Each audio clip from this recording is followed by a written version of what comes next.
cinema falhado é o grande culpado da transformação dessa gente que sente que um barracão prende mais que um xadrez. Lá no morro, se eu fizer uma falseta, a risoleta desiste logo do francês e do inglês. Hoje o episódio vai ficar um pouquinho mais longo, porque eu tenho que fazer uns breves comentários sobre alguns pequenos erros que eu cometi aqui durante os nossos papos. Evidentemente que não são erros que cheguem a prejudicar o conteúdo, o qual que eu também não posso passar por burro, né? Você não acha?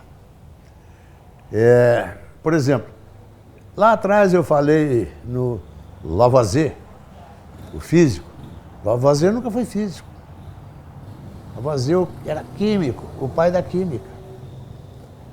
Mas ainda bem que eu tenho uma editora.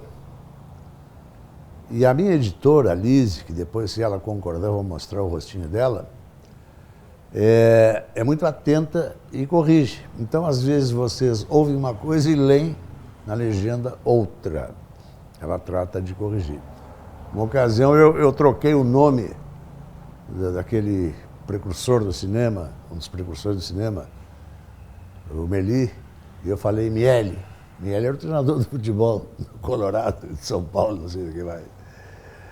Recentemente eu falei, errei a batalha onde os Sioux derrotaram o 7º de Cavalaria, o General Custer. Né? Eu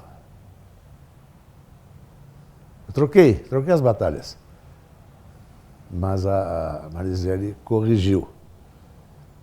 Bem, mas não é o caso. Não tenho obrigação nenhuma de saber sobre as batalhas americanas. Eu tenho que saber sobre Guararapes, Humaitá, Riachuelo, as nossas lutas, nossas causas. Mas vamos adiante. Então, toda vez que eu errar, a Mariseli vai, como tem feito, vai botar a correção. Por isso que eu disse, vocês vão ouvir uma coisa e vão ler outra. Mas vale o que está escrito.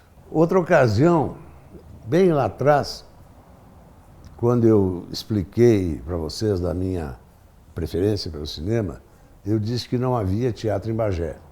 Falha nossa. Sempre houve teatro em Bagé. Sempre houve. Mas era um teatro que acontecia ocasionalmente.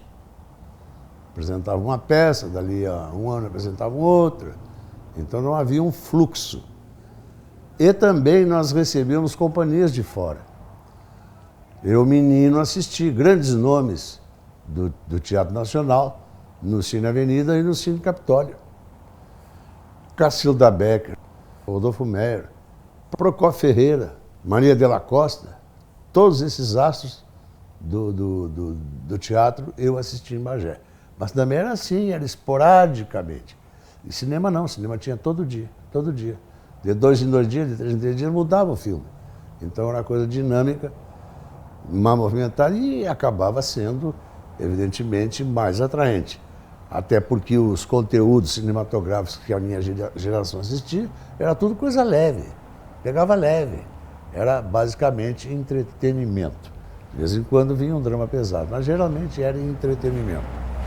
Mas agora vamos entrar propriamente no assunto que eu me propus a tratar hoje, que é um pouquinho do cinema nacional, cinema brasileiro.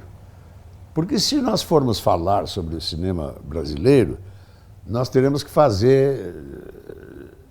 de uma forma um pouco mais abrangente, nós teríamos que fazer mais uns 30 episódios para que eu contasse aqui a grande aventura do cinema brasileiro. Mas, de início, fiquem sabendo que muito cedo o cinema chegou aqui. 1 ano e meio, 2 anos depois que o Lumière inventou o cinematógrafo, já no Rio de Janeiro tinha gente exibindo filmes. Primeiro foram os portugueses que produziam filmes aqui no Brasil. Né? A gente, sempre os emigrados, ou os imigrantes, que vinham lá com outro conhecimento, com outra informação. Mas a indiada nossa aqui foi aprendendo e foi se acostumando. Porque as coisas são assim, ó. A gente vendo como faz, sendo um pouquinho perspicaz e inteligente, acaba aprendendo pela prática, dever fazer. Aí vai fazer e dá certo, mas tem que ver muito, não vamos querer sair fazendo sem ver muito. Quer fazer cinema? Vê muito cinema. Quer fazer teatro? Não vai ter oportunidade de ver muito teatro, mas ver teatro. E o cinema no Brasil, então, era, como eu disse, uma grande aventura, um sonho, né? Os realizadores, os diretores, as equipes faziam, mas não tinha estrutura comercial da divulgação. Nunca esquecendo que o cinema é uma indústria. O cinema é como uma fábrica de automóveis. É um atrás do outro e tem uma cadeia. O cinema é uma coisa do capitalismo. E o capitalismo é assim, ele não quer lucrar 80%, ele quer lucrar 1000%, 2000%, quer lucrar muito. Então, para que esse lucro venha, tem que ter a modalidade industrial, em série. Aquela produção que não para, aquela distribuição que não para, enfim, essas coisas assim.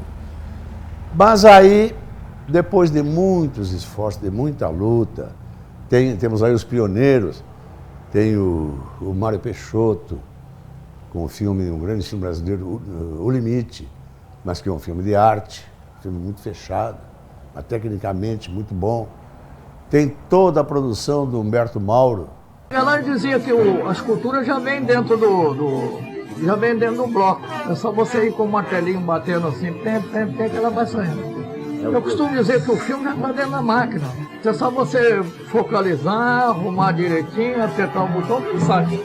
Especialmente me agradam o Humberto Mauro já tipo funcionário público, trabalhando lá no serviço de cinema do Ministério da Educação, os documentários, levantamentos, né, que ele fez sobre a cultura brasileira, sobre usos e costumes, folclore, e também, antes disso, grandes filmes. Mas o cinema brasileiro começa a se firmar com as companhias, aí já em forma de indústria. A primeira foi a Vita Filmes, depois veio a Cinédia. Isso significa que a companhia tem capital por trás, tem dinheiro injetado. E aí o cinema brasileiro começa a deslanchar, porque começa a atingir grandes plateias. Começa a botar fila. Sabe o que é botar fila? É isso. Um espetáculo pode ser considerado sucesso quando ele bota fila. Se não botar fila, não foi um sucesso. E aí vem essa indústria e começa... Mas precisava material. Filmar o quê? Fazer o quê? Roteirista, gente escrevesse para cinema, não tinha.